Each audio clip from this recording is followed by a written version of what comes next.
Video like जरूर कर लीजिए और ऐसे वीडियो लगातार फ्री में पाने के लिए चैनल को तुरंत सब्सक्राइब कर लीजिए और बेल आइकन को जरूर टैप कर लीजिए ताकि आगे भी सारे वीडियो आपको मिलते रहे। यूट्यूब में फॉलो करते हैं तो प्लीज ये वाला फ्री टेलीग्राम चैनल जरूर ज्वाइन कर लीजिएगा। सारे नोटिफिकेशन सारे अपडेट यहीं पे आते हैं, ध्यान रखिए। नमस्कार दोस्तों, आप सभी का स्वागत है स्टडी फॉर एग्जाम्स में।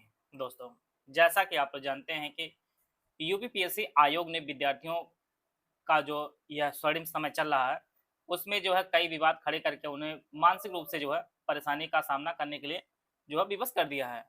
अभी आरओ यारो का विवाद खत्म ही ना हो रहा है, वहीं पर एचईओ की जो भर्ती है उसमें भी जो है रोक लगा दी गई है कोर्ट द्वारा, और इसमें भी जो है आरक्षण को लेकर काफी विवाद चल रहा है।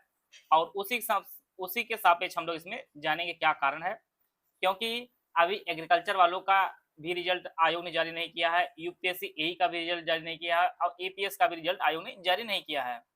तो बहुत सारे पहले के पेपर हो चुके हैं, उसके जो है किसी अन्य कारण से रिजल्ट न जारी करने से अब जो कोर्ट में भर्ती चल रही है उस कारण अब यह रिजल्ट भी आपका स्लो ही देखने को मिलेगा।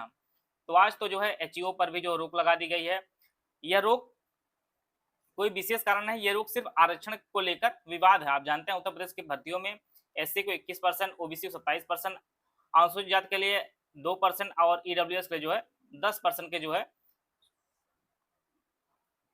सीट का प्रावधान रहता है।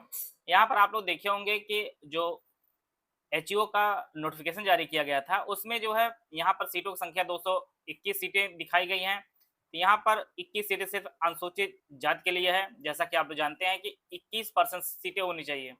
221 में सिर्फ 21 सीटें अनुसूचित जाति के लिए है और ओबीसी के लिए सिर्फ 20 सीटें दी गई हैं। यहाँ पर भी जो है सीटों का जो बंटवारा किया गया काफी बुरा किया गया है। लेकिन वहीं पर आप देखिए यहाँ पर ईडब्ल्यूएस को जो 10% होना चाहिए वो एग्जैक्ट दिया गया है। वहीं यहाँ पर 404 सीटें हैं, यहाँ पर ईडब्ल्यूएस के लिए एकदम करेक्ट सीटें हैं, 40 सीटें दी गई, अच्छी चीज है। वहीं पर 404 सीटों में से ओबीसी की कोई भी सीट नहीं है, जहां 27 सीट होनी चाहिए 27% सीट होनी चाहिए, 27% सीट होनी चाहिए। 27 चौका आपका 108 सीट के आसपास आपका होगा, वहां पर यहाँ पर शून्य दिखाई गई है। बहुत सारे लोग भर्ती के जो नोटिफिकेशन जारी किया गया था उसी उस समय जो है कोर्ट में इनके नोटिफिकेशन पर ही आपत्ति जताई थी और बाद में जो है एक्सेप्ट भी कर ली गई है और इसीलिए जो है रोक भी लगा गई है।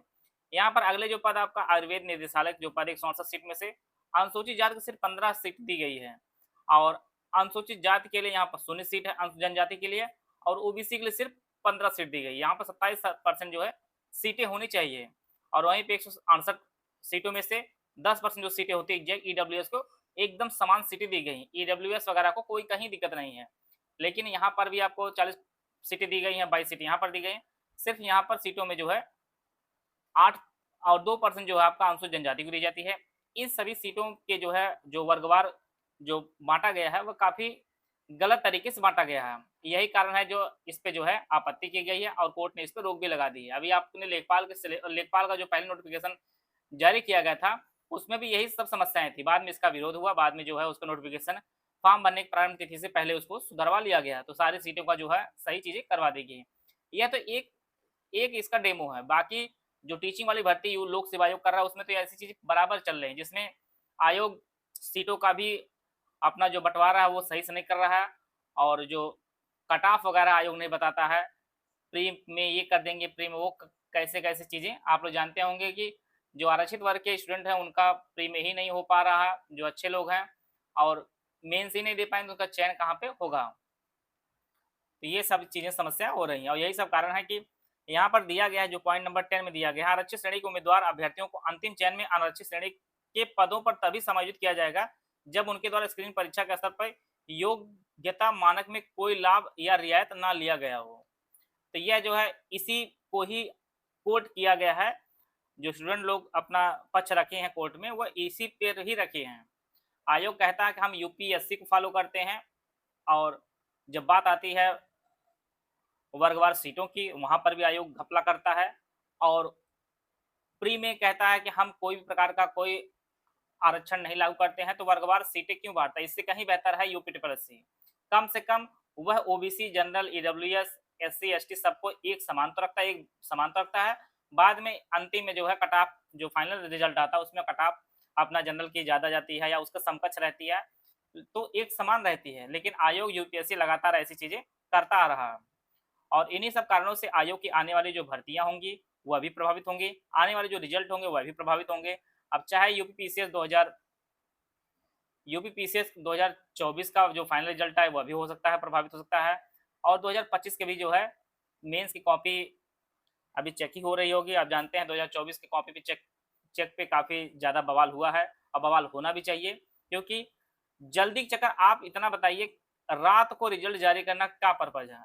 जब इतना दिन हो ही रहा था, जब सबको पता था कि आरओ की भर्ती पर जो है कोर्ट केस चल रहा है, तो उसका रिजल्ट आ जाने चाहिए, तभी फाइनल रिजल्ट जारी किए होंगे। अब जो लोग कहीं पर त्यागपत्र देकर और इसको ज्वाइन करने के चक्कर में रहे होंगे, आज उनकी नौकरी उधर से भी चली गई और यहाँ पर भी अब देखिए संकट के बादल गिरने शुरू हो गए हैं, क्योंकि आयोग देखिए चांसेज है कि अगर कोर्ट केस जीते वगैरह उसको अलग बात है, बाकी अगर परिवर्तन करेगा तो प्री का रिजल्ट को रिवाइज करेगा, मेंस आपका फिर से कराया जा सकता है। बाकी ये सभी चीजें आयोग के अपने बुद्धि विवेक पर करेंगे और माननीय हाईकोर्ट के जो है जो निर्णय लेंगे उन्हीं के अनुसार चीजें होंगी। बाकी इस कारण जो है आर ओ आर 2026 जो आने वाली हो सकता है, इस कारण जो है कुछ भर्तियां आपकी स्लो हो जाएं। बाकी जो लोग जिनका कोई पेपर ना लगा हो, चाहे आपका लेखपाल लगा हो या इलाहाबाद हाईकोर्ट लगा हो या लोअर पीसीएस लगा हो, अब जो लोग भी अगर ऐसी तैयारी कर रहे हैं उनके लिए बहुत अच्छी बात है। अगर जिनका कोई पेपर ना लगा हो, वो लोग जो जो कोर सब्जेक्ट अपना है, आप हिस्ट्री है, ज्योग्राफी है, पॉलिटी है, इकोनॉमी है, साइंस है, इन सभी चीज़ों को आप अच्छे से तैयार कर लीजिए, जिससे आने वाले जो भी पेपर आपका लगे उसके लिए जो है आप अच्छे से तैयार रहें। बाकी इसमें जो भर्ती पर रोक लगी है, पेपर आपका अक्टूबर में जो डेट है आपका पेपर उसी के आसपास से लग सकता है या उसी दिन होगा।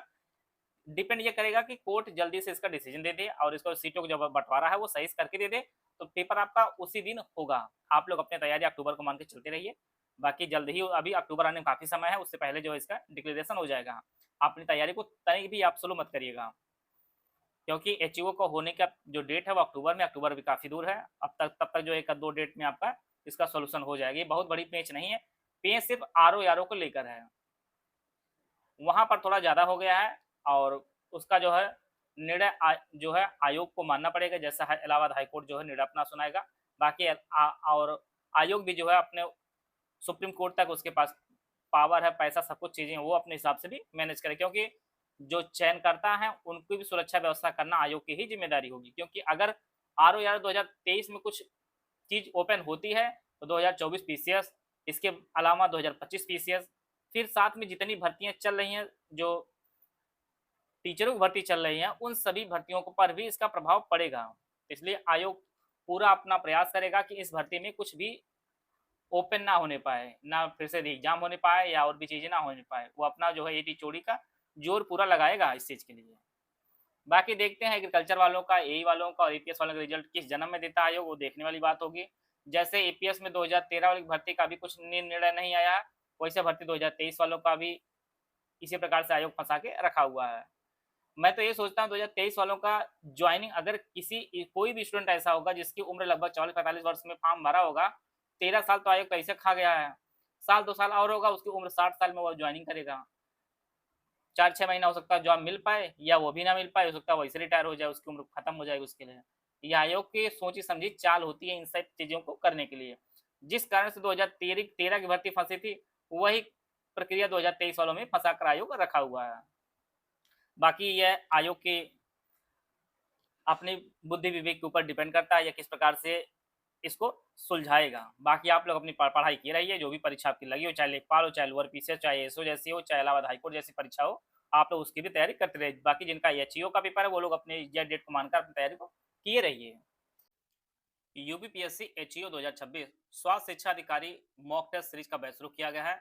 न्यू पैटर्न पर आधारित टेस्ट सीरीज आपको दी जाए दोनों भाषाओं में।